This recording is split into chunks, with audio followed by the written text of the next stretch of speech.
Welcome to an honest opinion of a popular EV. This is the Renault Megane. Really nice car to drive, very, very comfortable. But the charging, now I've only driven a couple of miles.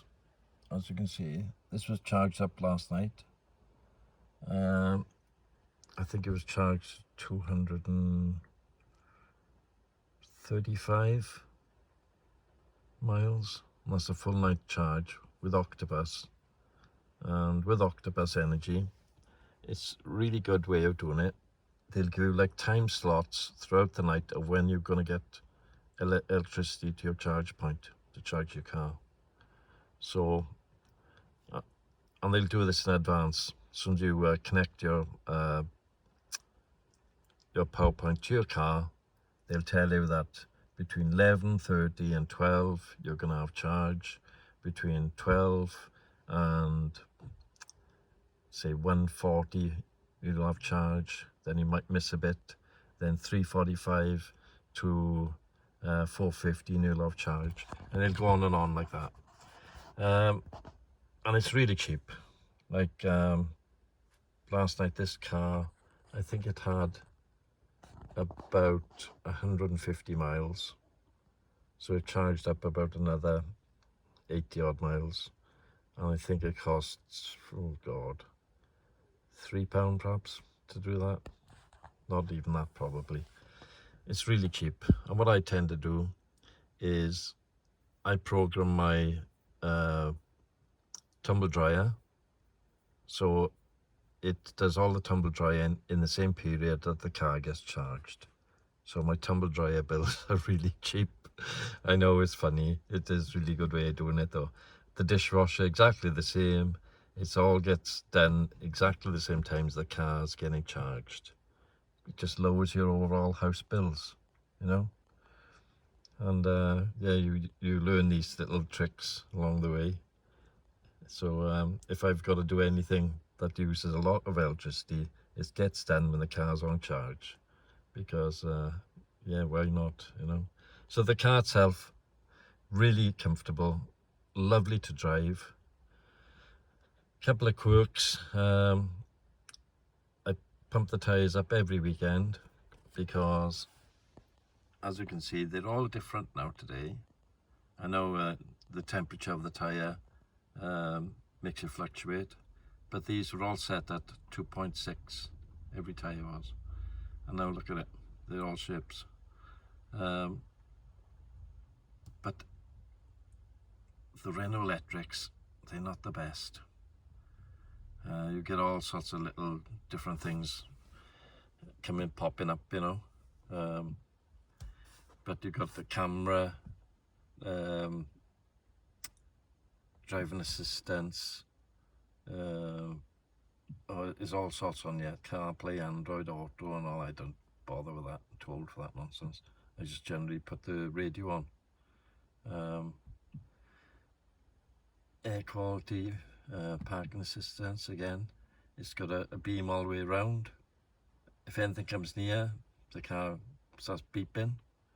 Good if you're reversing, you know, if you're reversing and there's a little post or something sticking up. It's really good. So it's a good old car. This part is a bit messy. I mean, look how far away that USB point is. You've got to bend right down. That should be up here somewhere, you know. And I did think about making a laser insert here and putting the USB here in the cup holder. The cup holder is something I bought from my Greg's, obviously. What can I say? It's got all the gizmos you want. It's a real good car, but very expensive. But they are coming down now because they're not efficient. You know, when we were told we were having this car, we were told that we'd get 350, 400 miles, perhaps 350 definitely. Well, it achieved about 298 on the day we took delivery. And ever since it's dropped off, the worst it's been 190 miles on a full charge overnight. So the garages haven't been honest, have they? Perhaps they didn't have enough data when the car came out, because there's a hell of a difference between what they said and what we actually get.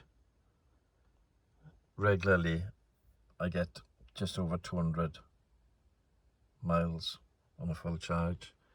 So the way you work that out, you can go 100 miles out and 100 miles back.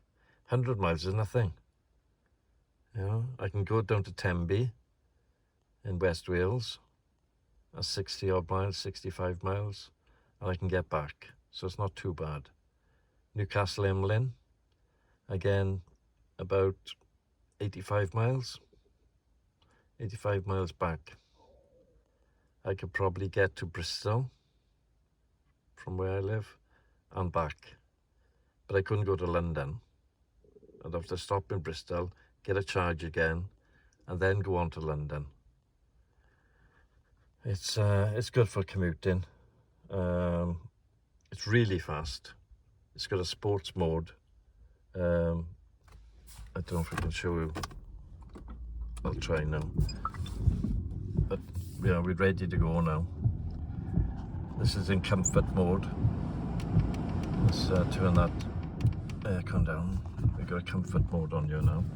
If I press the button, we're in comfort. Then eco mode. This makes it green. The car's very unresponsive. You can hardly drive it.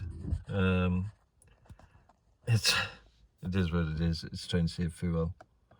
And then after that, we got sports mode. Now, sports mode toughens up the suspension. You get this little red beam in the inside of the car. Everything's red. So I'm sure it's going to be driven very hard. It will accelerate really quickly in sports mode. I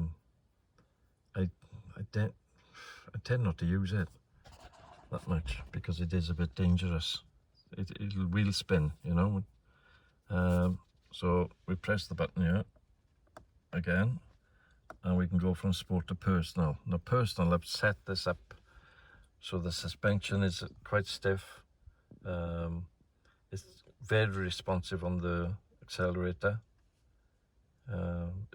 It's a little bit below sports mode. So let's press it again. We go back to comfort mode. Now, comfort mode, I've got that. It's just a little bit less than sports mode, but the suspension's a lot less hard. It's nicer, you know. So then you've got view mode here then, right? Well, this you can put the map up of where you're going. So I'm going to keep on looking to the left. The map's by there, right? So if you press it again, you have a different mode again. Press it again.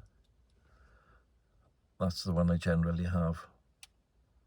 And it shows the car in front up here when I'm on cruise control. So anyway, I hope that's given you a bit of insight into this. It's a fantastic car. If you're pottering around just going like 50 or 60 miles a day, absolutely fantastic. Rapid. And the boy Ray says they got no chance with it. I know I'm quite old, but I still have a little dabble, you know, legally, obviously. Anyway, if you like this type of video, please comment and subscribe. I've only got 2 subscribers, you know, but I'd like a lot more. I got loads more. I've just done a tractor, and I probably do a little bit more on the tractor today for the belts, because they're a pain in the backside. But anyway, have a great day, everybody. Please like, comment and subscribe, and I'll see you soon. Bye bye.